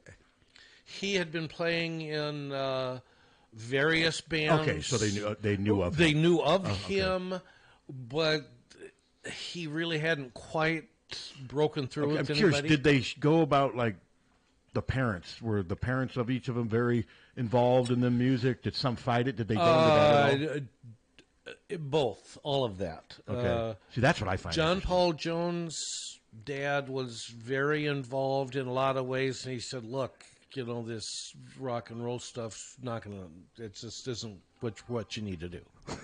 Yeah. Thanks, Dad. But, I mean, he ended up being very supportive and very proud of it. And probably surprised and probably glad to be wrong. But he was doing that out of love in a lot of Oh, sure. Okay, how about Jimmy Page's parents? Or James Page? I think his mother was very supportive. His dad was, what are you doing? Okay. Same with the other? Yeah. Okay. Robert Plant is the one I kind of felt that he feels he was lucky to fall into the situation. That's probably a good way to look at it. And I think probably so. He felt that way, and he didn't have the studio credentials that the others did. Jimmy Page did. But he had a look that they were looking Jones. For, and a voice. He had a good voice. Well, his voice, I mean, I'm not a Robert Plant fan, okay? But I understand that. But his voice was good for them. For that band, I mean, that band just had an explosive sound that was unreal. Mm-hmm. Well, one of my favorite Zeppelin songs was Late Zeppelin, "Fool in the Rain." You know that. Mm-mm. You've never heard? Oh, you'd know it if you heard it. Late Zeppelin I didn't. You'd know "Fool in the Rain." I mean, you know "Fool." I mean, Yeah. it was sort of top 40. I mean, and that album or that song showed the depth of the three guys around Robert Plant. Well, I mean, John Paul Jones did so many different things sound-wise for that band. Led Zeppelin was top 40. I mean, I mean, we played them at KSTC. I mean, Dire Maker, Over the Hills, Far Away, Oh, yeah. Ramble On. No, we played. They were as right now you consider them, rock, and they were considered progressive rock at a period of time. But when they came out, it was nothing. It was top 40 record. And when I'm walking, every once in a while, I'll still put on that Heart tribute, "Stairway to Heaven." I'll put that great. on. I Hi, love Tommy that. Lang. Hi, Suter. Welcome back. How you feel? Has anybody here been watching the documentary on CNN Sunday nights about Live Aid? Yes. Did you like the Led Zeppelin? I didn't know that Led Zeppelin stuff, that they had kind of reunited with Phil Collins as the drummer, and they hated their set so much they still to this day will not allow it to be shown. Yeah, I did. I was sort of aware of that, but I didn't know in detail to that. And I also like the fact that, how about Bono? Was it when they did the Feed the World? He's like, my God, one of the greatest moments when I've got a freaking mullet. He had a huge. He's making fun of himself for having a mullet. Yeah. I thought that was pretty funny. Oh yeah. But yeah, no, and Zeppelin didn't sound very good. No, and then MTV interviewed them afterward, and they wouldn't talk. So Phil Collins took over the interview. Yeah. And people got mad at him. They're like, he took over the interview, and he said no. They wouldn't talk. They were mad about their set. They did not like. And then when you see Freddie Mercury go out and did what he did, that makes Zeppelin seem. No, they were not ready for that. That was one of the. I mean, how long had Bonham had been dead for 5 years? Yeah. And they basically hadn't done much together. No, they hadn't done anything really. Yeah, and no, it was not a good sound for them. And they were too dressed up. Wasn't Robert Plant wearing pleated pants and a button-down shirt tucked in? Yeah, he went from bottom jeans and no shirt to that. No, it was not a good day for them. It's a good series. If people want to watch the old I've episodes, enjoyed you probably it. find them I've somewhere. enjoyed it. Yeah. And then you got Billionaire Boys Club afterwards. I did not watch I Billionaire got bored Boys with Club. it. I got bored with it. I remember that happening, but I didn't watch But you'd like this Live Aid. You'd like it. I'm sure I would. It's a really good series. I'm sure I would. It's well done. Bob Geldof, I'll tell you, man, he beat the odds on that. It's amazing what the music industry, how they rallied around each other and really fed a lot of people. I mean, they raised a ton of money. Ann started watching the Zeppelin documentary on the plane. I had finished it. Now, is she a bigger Zeppelin fan than you? Not at all. Not at all. Does she? I said, what did you think? She said, she said, I loved the documentary until they started playing music on stage. And then she said, I just don't like. Did she hold up a lighter? She would have extinguished the lighter. No, she just doesn't like the band very well. Fair enough. Yeah. I get it. The first time I ever heard them. But I mean, a lot of the stuff that you talk about now that we don't play it was top 40. I mean, all of it, Doors, were super accessible. Led Zeppelin. Oh, I do that kidding, but like I said, though, I've got friends that are just so happy with the fact that I'm at this top 40 station playing music that I used to always make fun of when I was growing up. They said that I've been put in my place. Yes, we're daily, just humiliated daily. But let me think. Okay, now nobody's brought up the fact that they kind of consider themselves a bit of a blues band. Yeah, and they were also accused of stealing blues music, but I thought they brought exposure to a lot of blues music. All of them were, were accused of that. And they were all influenced each other. That's just the way it is. Elvis was accused of stealing black music, and Did they go over the name process? Because did they ever mention the fact that they had considered the name Whoopee Cushion? Did that come up in the document? I didn't. Not that I. That is one thing I've read. I don't know if it's an urban, but that was one of the names supposedly that they. And remember, they got sued when they named them. Didn't the government? I thought the German government sued them for Zeppelin. For Zeppelin, yeah. Did they go over how they picked that name? If they did, I was distracted or something because I don't recall that. Okay. I didn't. Yeah. I'm trying to think if there's anything else. It was interesting. And how long was it? Hour and a half. And then where did it end? I mean, how many albums did they put out? Because this is not a biography or a look at through their whole career. It ended basically after Led Zeppelin 2. Okay, so Okay, Zeppelin's name originated from a joke made by Keith Moon of The Who during discussing a potential supergroup with Jimmy Page. Moon quipped, such a band would go down like a lead balloon. Page later used the idea of changing Lead Balloon to Led Zeppelin.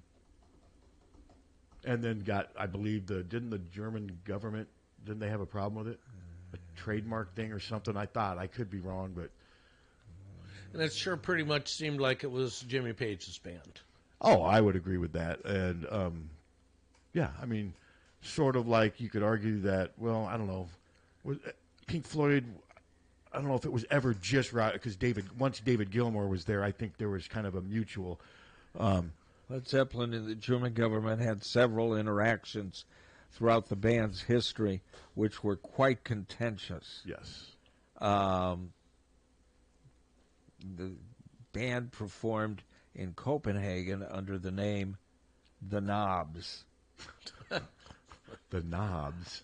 Interesting. NOBS. The Graf Zeppelin, a German airship, was utilized by the Nazi regime in the 1930s with a swastika prominently displayed. And so Germany didn't want to deal with that. And while Led Zeppelin never faced an outright ban from the German government, the band's association with the name and the high tax rates in their home company did lead to notable interactions and tensions. That's what I thought. So did they go over much the making of the first two albums? Because, man, there was a lot of songs on those first two albums. Yeah, they did. Like how the songs... And was Page the primary writer of the songs? I would say so, yeah. Okay. Because, I mean, Led Zeppelin 1 and Led Zeppelin 2, I mean, there's a lot of great music. To me, one of the best things about their band was their rhythm section was so in sync and so and that's Page powerful. That's Page and that's John Paul Jones and Bonham. Okay. Your bass and your drum. They were so they complimented Page. Okay. Well, they complimented Page, but if your rhythm section sucks, it doesn't matter what anybody else does. Okay. And that's what Skiffle contributed to. As far as the rhythm section. Yeah. Okay. Yeah. Interesting. No, I look forward to watching that. But I do. Every once in a while, I'll get bored and I'll throw that Hart video of them doing Stairway because Hart's version of Stairway is better than Led Zeppelin's version of. Now, granted, they had a huge. Well, they had 100 people on stage and violin. That's what That's what Plant said. I love, though, when they Plant show said the... I would feel embarrassed now doing the song. Well, when they show the second choir that they kind of hid in the back and they lift the gate, did you see Jimmy Page's reaction? He was just blown away by that. Now, that's still, God, to think that was 13 years ago. That was 2012. Oh. Yeah, they're getting up there. Those guys, they're pushing their 80s now. So, no, I look forward to seeing that. Now, no, it was well worth watching. Certainly, plenty of room for a sequel. Well, yeah, maybe they will. Now, did they go into much, was Peter Grant part of this at all? They didn't go into much. He was their manager. He was their big, kind of intimidating not too manager. much. You know who Peter Grant was? Yes. Yeah, he and Bonham supposedly were. I mean, he was in the documentary, but it wasn't. So did they interview all three guys now? Today? Yeah, and they had an interview that they used throughout, an interview that John Bonham did that had not been heard before. And I found very interesting. And that would be interesting. What did he talk? I'm just curious.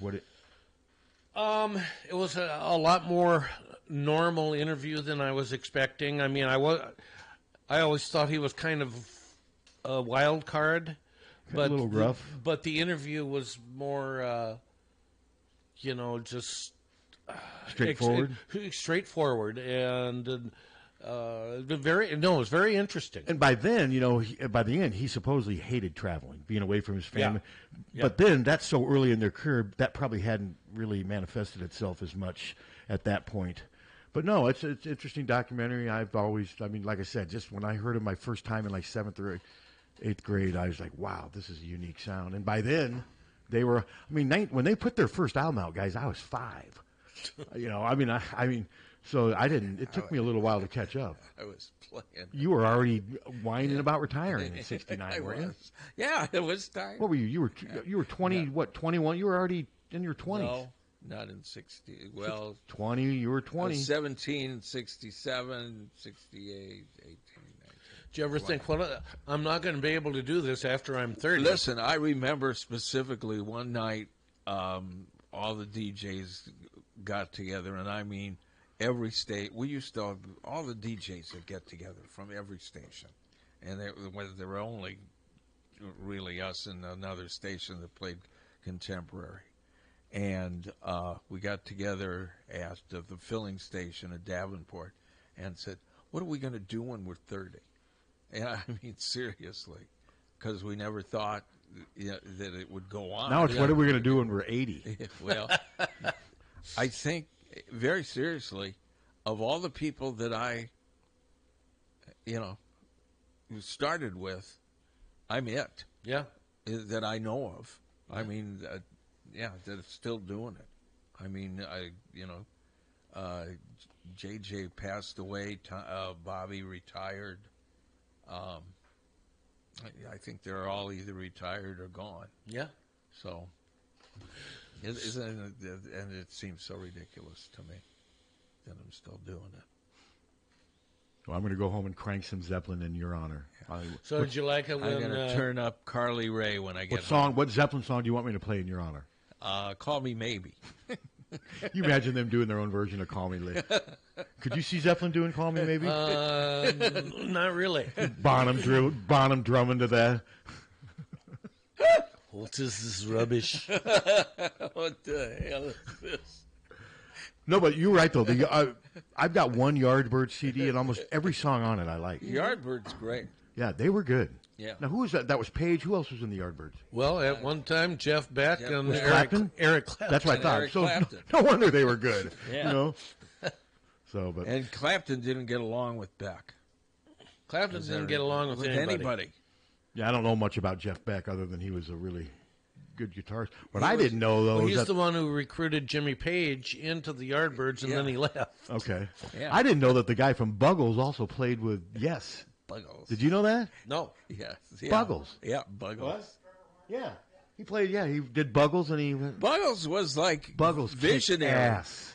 Buggles was visionary because, they put out a bunch of songs that I don't remember, but the video thing, that was like 2 years before MTV. I mean... How did they get to be the first song? Because it said video killed the radio star. Okay, that makes common sense. Yeah. That's my request. Whoever is playing after, Buggles. I want to hear video killed the radio star. Is it Molly after this? No, it's police report. Well, once you get through that stuff, then I Yeah. want to hear video killed the radio star. You should play video killed the radio star while you're doing I can the play police it report. right now if you want me to. No, because then I'll never be able to do a podcast again. Spotify will take away they'll take away my will to live. Video killed the Hawk Fanatic segment. No, we're back. Basically. We've got our Rob. We've relaunched it. We've got a new podcast now. Good we're to still know. in the process of putting it on like Apple and all these other. But we're in the process of doing it all. But no, it's back up. Sometimes they automatically pick it up too. Yeah, well, obviously not because I keep hearing from people. Hey, I can't find your podcast, and I feel for them. I just kind of be patient with us. We're getting it back, but it's not easy signing up to all these different platforms. It takes time, and July was kind of a month where we all kind of took some time off because it's kind of the slow month where Iowa basically shuts down. They don't do much during July, football-wise and what have you, up until the Big Ten kickoff. And then we got Media Day a week from this Friday, Football Media Day. I mean, recruiting, of course, never ends. No, but there's dead periods. There hasn't been much going on with recruiting Yeah. right now. There's dead periods and what have you. But, yeah, no, it's always ongoing. And so, but I've just got to – did you have – what's the best food you had on your trip over there? Was there one meal that stood out? Yeah, I would say, okay, you'll love this. Okay, half the time, okay, the menu that the ship served was pretty fish heavy and stuff, because it makes sense. Sure, you're on the water, and so it's obviously really fresh. Yes, but there was always an option for people like me. I could have a beef tenderloin every night if I wanted one.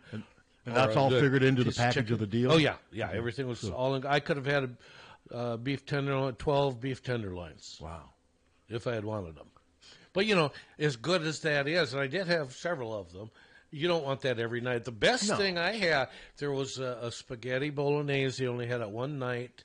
That was just abso-freaking-lutely lights out. That's basically spaghetti with meat sauce, right? Yeah.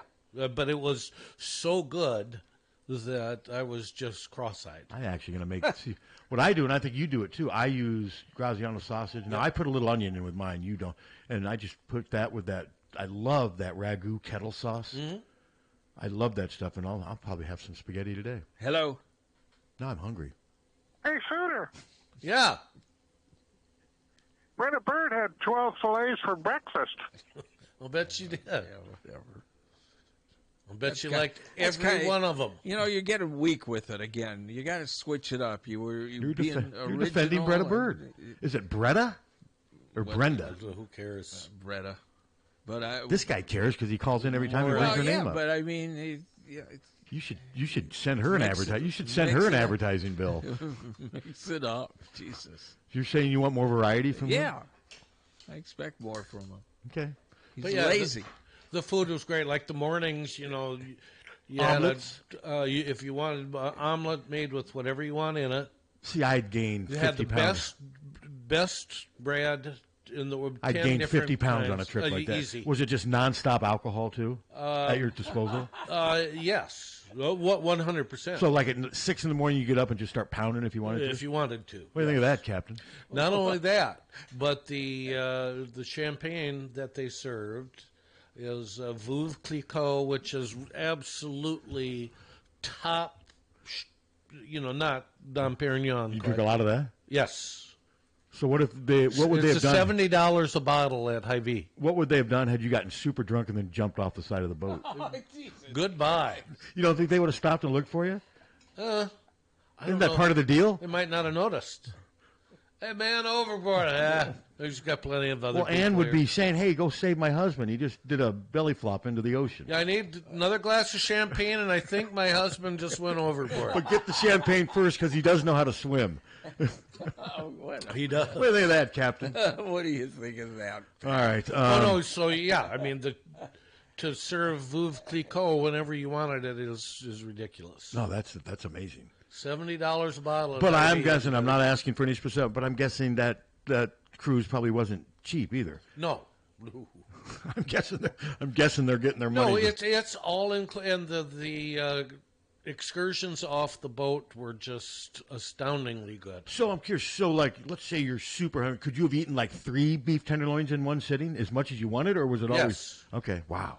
Yeah, you could. And I know when I've had beef tenderloin that's better than other. How good was this beef tenderloin? It was fabulous. And was the seafood good? Like salmon? I don't know. I don't eat seafood. Did Ann get any seafood? Ann got a lot of seafood and loved every bite she had. Okay.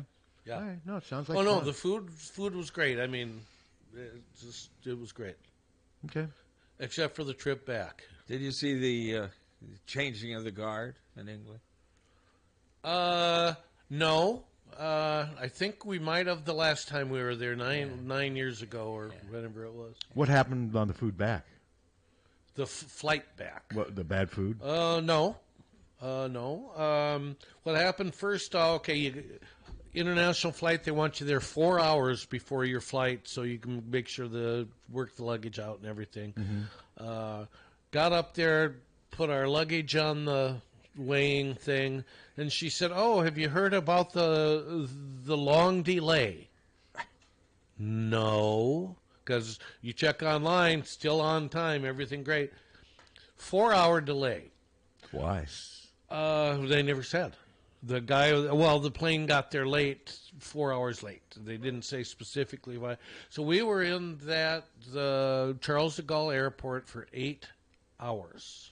So did you sleep? Did you eat? Didn't sleep, but might have dozed a little bit. Did you eat? Did some eating, but I've done 8 hours in an airport. That's a long time. Is a real. I've done it. Long I think time. The longest I was ever in the airport was like 10 hours one time. No, it's a long time. And then once the flight got going, it was fine. Okay. Everything was fine, except we were late arriving in Chicago, and they canceled or we didn't make our connection. So they had to put us up at a hotel overnight, and then we were able to go in for. Oh, so you didn't drive to Chicago? No, you flew out of here. Yeah, okay. We're supposed to go in for a 9. I think the first one was 8:30 flight, bumped to 9, bumped to. So 10, do they reimburse you for your hotel? Bumped to 11. They paid for it. Yeah. Okay. But still, we didn't. We got finally landed in CR. I think noon or something. So Yesterday. I mean, it was just we spent half of our lives, half of a day in airports, and there's no reason for it. No, but that's just how it is. That is how it is. That's just how it is. And, that's part of the reason I hate traveling. And I don't blame you. I'm sure it's part of the reason you don't like traveling. No, I don't. I just have never enjoyed traveling. Planes are heavy. Well, there's they're really also no annoying. reason why they're they loud. stay up They're there. cramped. Yeah. And But there's no reason why they stay up there, and some of them don't. And now you see all these videos of people going nuts on planes. You don't know if they're staged, but Yeah, last I'm thing you worrying need about is some Suter idiot on a plane coming back, hitting another plane. Yeah, I've never seen any. I haven't either. Thing on a plane. I've been on a lot. I did have one flights. lady who argued with me over who was able to put their arm on the armrest because we had and she said it was hers because it was her right arm and my left arm, and I'm like, lady, that's such stupid logic. You can have it. And then we didn't talk the rest of the flight. And that was a flight all the way home from New Jersey. I took 2 flights. I might have flown 4 times in my life, and each time there was something that jarred me about because they'd always have a technical issue. But coming back, getting on the flight from Germany, the pilot comes on after we're like 2 hours late and goes, "We think we got the technical issues taken care of." And I'm going, "They think they do? Really?" And then coming back from when I went to Daytona, again, the pilot gets on and goes, "I don't know if we can make this landing. We're going to try." And I go, No, I've been "What through do you some mean rough you're going to flights. try?" I've had some really tough turbulence. I remember the flight home from Iowa's bowl game against Mississippi State. What was that, the Outback Bowl? Yeah. And I had to do something. Well, no, we were flying from Orlando. So the last time they played in Orlando that I covered, and I just remember we went from Orlando to Atlanta, and that flight there was about 15 seconds where I'm like, whoa, I've never felt that. That plane was doing things that I had never experienced before, and there were some people, but then I just watched the flight attendants. They never seemed to panic. And then eventually they had warned us we were going to have some heavy turbulence, which we did. It's unnerving. It can be jarring. We were coming back from Daytona, coming into unnerving. a major snowstorm. I mean, the problem with the plane is rarely. I mean, how that guy survived that plane crash, and was that in India? The one that just never got the momentum. Yeah. How did that guy survive? I mean, He doesn't know. He doesn't know. He saw this opening. It was just the strange. He literally just walked out of this thing. Walked out of the plane. It's the strangest thing. He doesn't know how he survived. Yeah, it's just really bizarre. Nobody really has been able to. And he really explain wasn't it. that messed up. He didn't. He had a couple of abrasions on him, but yeah, but he didn't have to go to stay in the hospital. He literally or just nothing. walked. They showed him walking through the smolder, and I'm like, they're like, that guy was on the plane. It was just the strangest thing. And okay, so as far as the breakfast go, they had and lunches too. Fruit. 15 or 20 different kinds of fresh fruits. Okay. Salads. No, that would be great. It was incredible. Yeah, no, that would be well worth the money spent. Yes, You had a good time. What'd you like better, Paris or London? Yeah. Paris, it rained the whole time.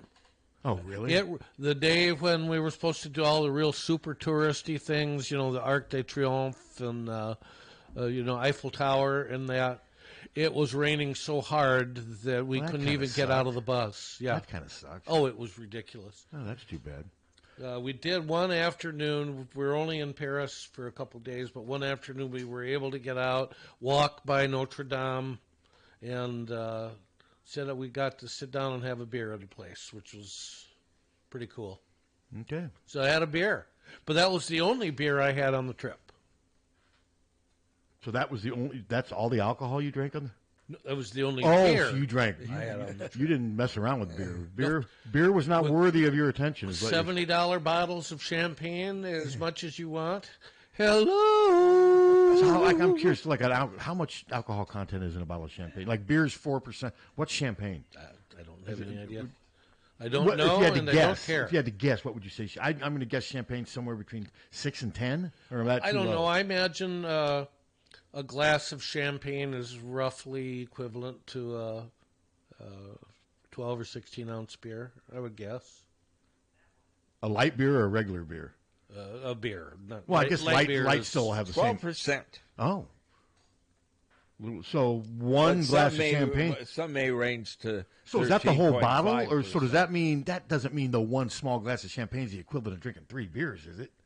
Alcohol-wise? I would think not. Even though it has 3 times the alcohol, I don't know. I would think not. My guess, though, is you can get drunk quicker on champagne than you can light beer. I would guess. And not as bloated. I would guess. 100% correct. So that's too bad it rained. And did you have good weather in London? Not bad. Isn't London often cloudy and foggy? Yes. Actually, the first couple of days was pretty nice. When we went to get on the bus to go to the train to take to Paris, it was raining cats and dogs. So that was kind of a precursor for Paris for us, unfortunately. How long did it take to get to Paris? We took the Channel. It was 2 hours and 17 minutes. I know. It's like my brother in Germany. On the weekends they go to Spain. We go to the Quad Cities. I know, isn't that something? But it's true. Yeah. So you slept on the ship, in rooms on the ship? Yes. Okay. Are they nice rooms? Yeah. Yeah, I mean, they're not as spacious as a high-end hotel room. I mean, they don't have the space. Okay. But it was, it was very pleasant. You have more room at your house. But no, it was fun. There you go. Enjoyed it immensely. Saw some things I've wanted to see all my life. And now the next chant is Vegas. Here we come. When's the next Vegas? I don't know. We don't have anything planned yet. Oh no, we will go to Vegas again. How was Wapsie when you got there? Wapsie was so happy to see us yesterday. It was great. Yeah, you were gone for 2 weeks? Yeah. So, all right. Well, welcome back. Thank you. Yeah, 2 weeks is a long time, and it's probably too long for our pets, but do it once a year. But didn't you have someone staying with them? Oh yeah, Amy. Yeah.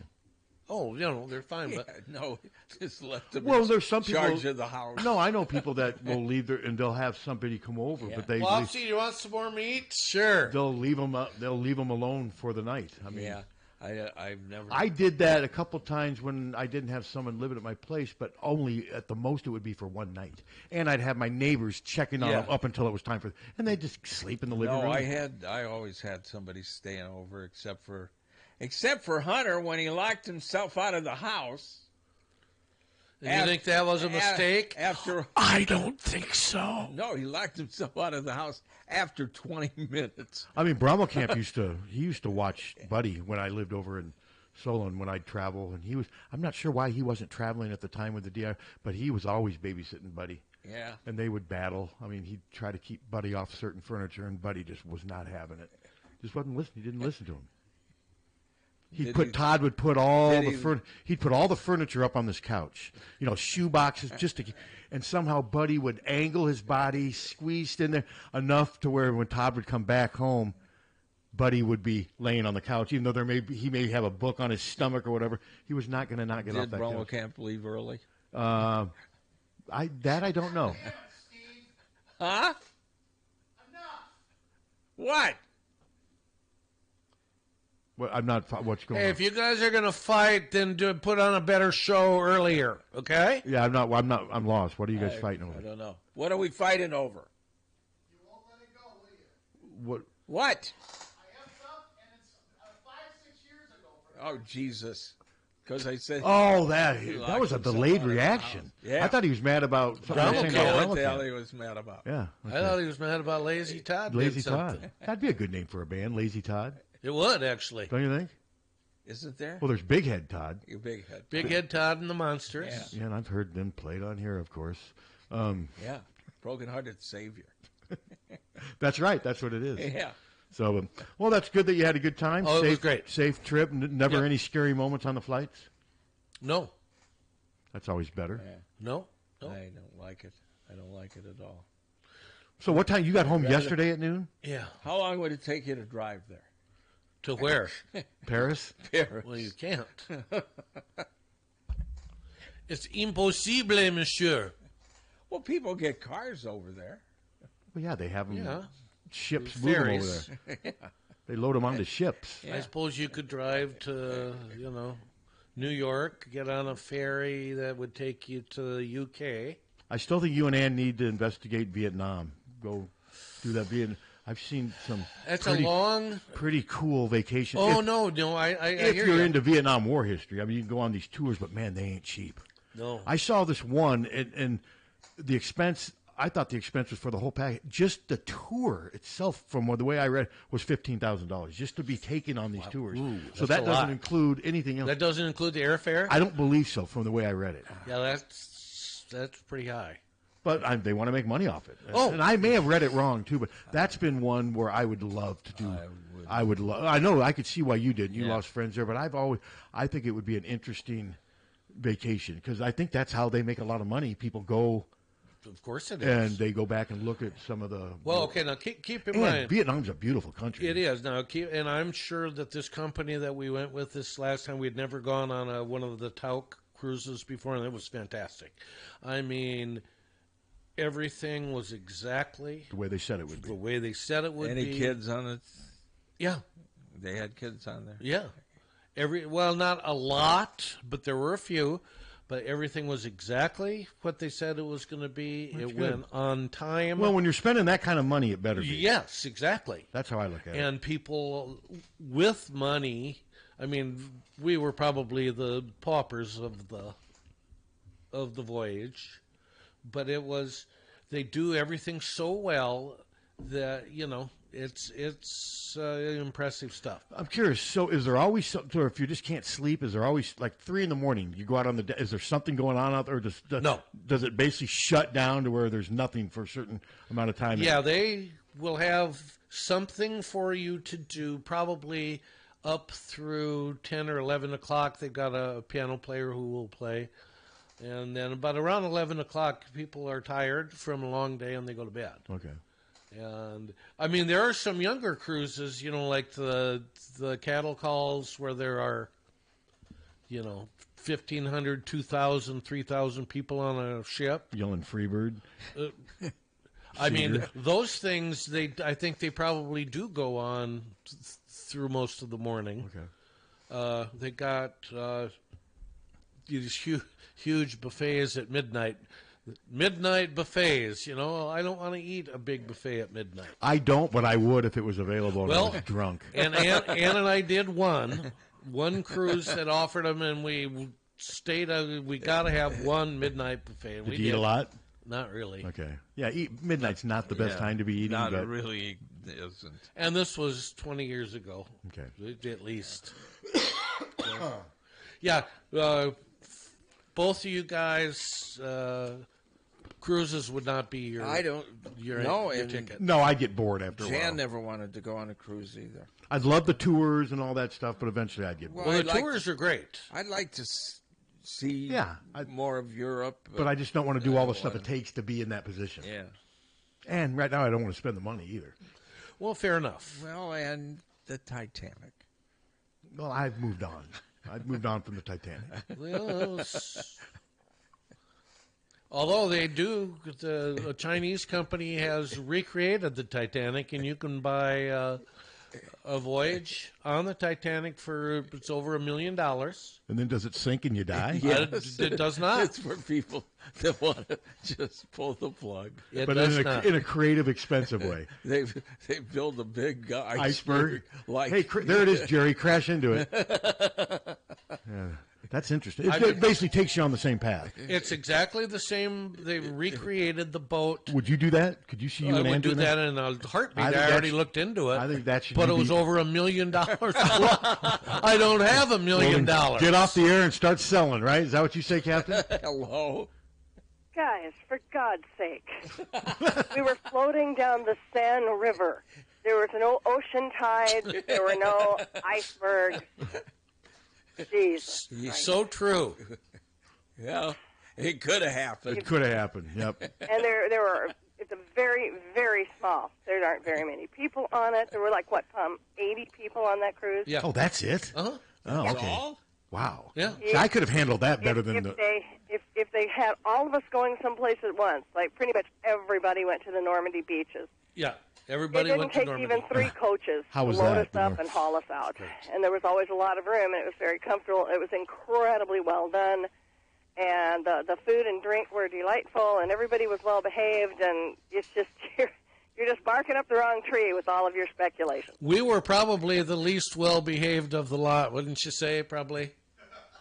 Well, maybe those blondes from the south.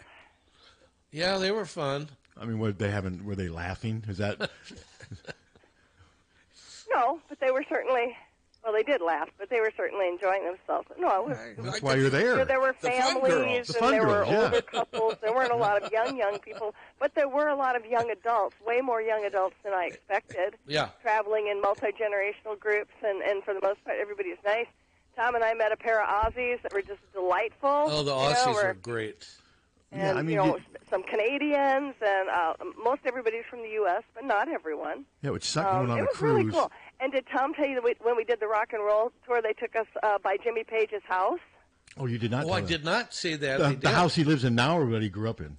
Lives in now. It's got a turret and stuff. Isn't it a castle and they say almost? That if he sees tour groups, every now and then he'll wander out. If he's in his garden, he'll wander over and say hello. Oh, but he wow, wasn't see, in that his would have garden. been... Did you take any pictures? And one other thing, Pat, is we were right by the studio where Pink Floyd recorded Dark Side?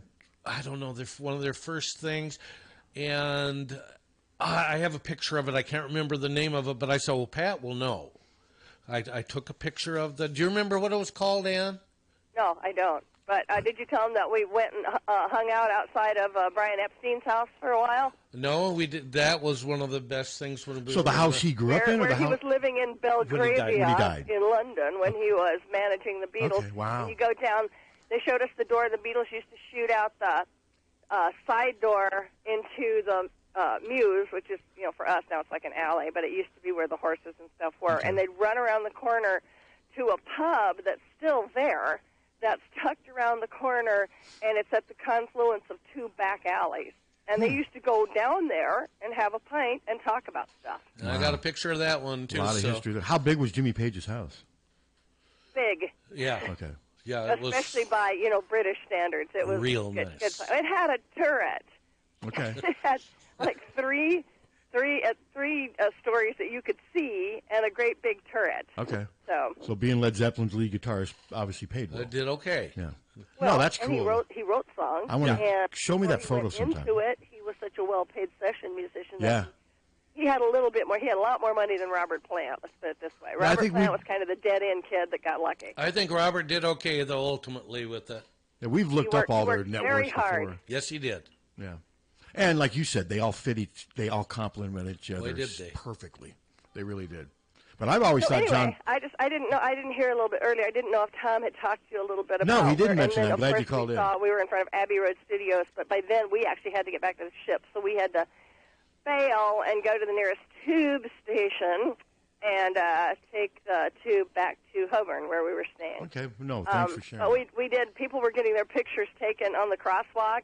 And the cars would, it's a busy thoroughfare, and the cars would come along and lay on their horns, like, get out of the way. And You know, the to next recreate group would the run Abbey into Road street and have their crossing? picture Did you guys taken. do that? It was No. funny.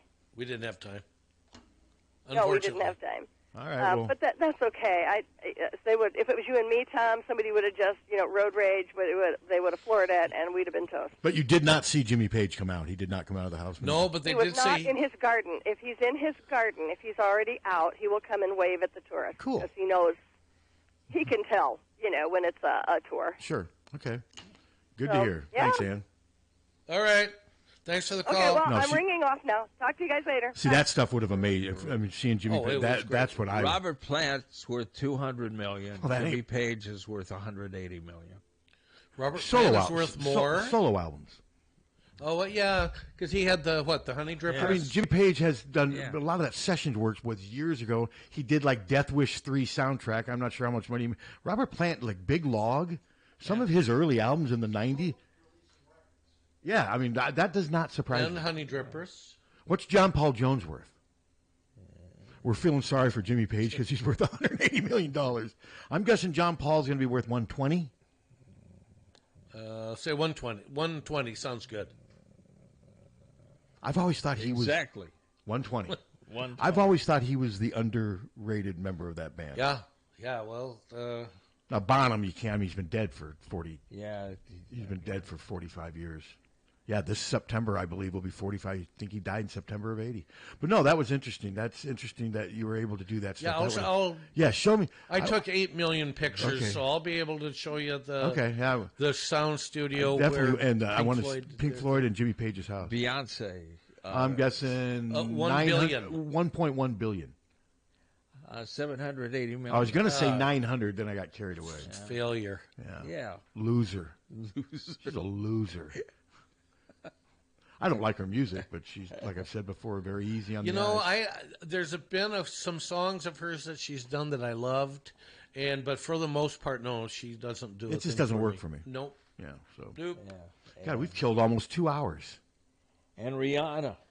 She's over $1 billion. She's definitely over $1 billion. Doesn't she have a clothing line? Yeah. Cosmetics, And cosmetics, clothing and yeah. stuff. Yep. Yeah. And I think LeBron James is finally worth $1 billion. I thought I read where he finally was. His net worth was estimated. And then you looked up Eddie Murphy. Wasn't he like $2 billion? Something like Eddie that. Murphy. That surprised me. I was surprised that Eddie Murphy was that well-to-do. That's pretty good. I mean, he's put out a lot of movies, but he hasn't put out.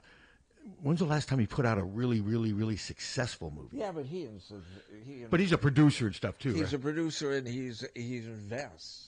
Okay. I mean, No, he did something on one of the streaming services not too long ago. Netflix. A year or two ago, and it was pretty good. Was it a stand-up? No, it was Beverly Hills. Well, he did a new Beverly Hills Cop. Okay, that's not what I'm talking I've never about. watched It was that. a completely different thing. I've never watched that movie. Yes.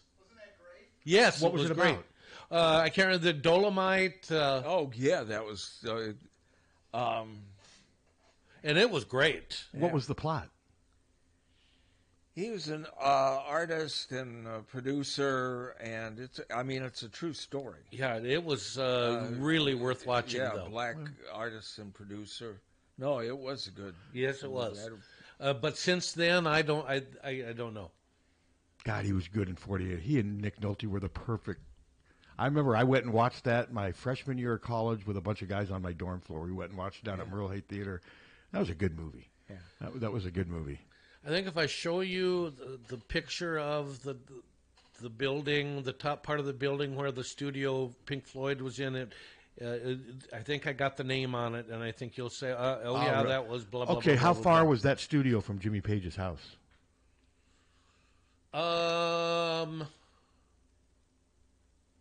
It's hard to tell. We were in a bus and stuff, but Like more than 20 miles? I don't know. I don't think so. Okay, within a No. commute, okay. Yeah. Because I've never, all those guys were born like Mick Jagger, all these born in England, but I'm sure they were born all throughout different parts of the country. They were, yeah. So, but no, that would have been interesting to see. No, there was a bunch of things on that tour that you would have really perked up at. God, to think though, between the 200, 380, between the three of them, they're worth $500 million. Those guys from Led Zeppelin. Yeah, that's pretty incredible. Yeah, but music pays well, and I also think they did a pretty good job of managing. When they first they did a good job of managing their own money too. I know they first came out. Their concert tickets were between $5 and $10. It was $4 and $5. Well, you saw them. Didn't you see them at? Yeah, it was like $4 or $5. And loud, you said. Real loud. Real loud. Yeah. So. And when they talked about that tour in the documentary, they didn't mention Iowa City because I was looking at. They showed a calendar and all that, pages turning, and there's no Iowa City. And they didn't. Well, obviously, what I would like to hear is if they do a continuation or a part 2 or what have you, the decision to not go on after Bonham died, because that was pretty amazing. Because I remember thinking, they'll eventually, and they never did. No. Eventually, they will come back because they'll need the money or whatever, but they didn't. I mean, and I didn't know about the Phil Collins thing. I knew about that a little bit, but seeing that thing kind of refreshed my memory. He's really ill. Phil Collins? Yeah. He does not look he doesn't. looks really skinny. No, he's very ill. Is it cancer? They haven't said. He was somebody who I underappreciated. I didn't really care for his music that much, but man, he's pretty talented. Phil Collins. Yeah, he was a session drummer Yeah. and a very coveted drummer. Yeah, and a good vocalist. And he seems like a good guy too. Well, he said, he basically retired. He said, even I'm sick of me. And that was it. And so that was it.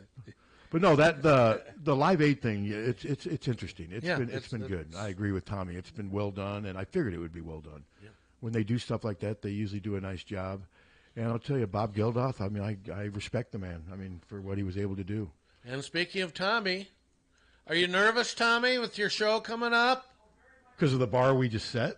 The bar has been set high. Captain, how high would you say the bar is right now? I would say it's not as high as the bar that Tom was sitting at on the boat. On the boat? on the boat. We make it sound like a rowboat. There's Tom and Ann with their oars. The boat. Pretty nice boat. All right. Well, we done? We are done, officially. We're done. All right. Thanks, everybody. Tommy Lang, Captain Steve up next with the police reports. HawkFanatic.com. Check it out. It's free.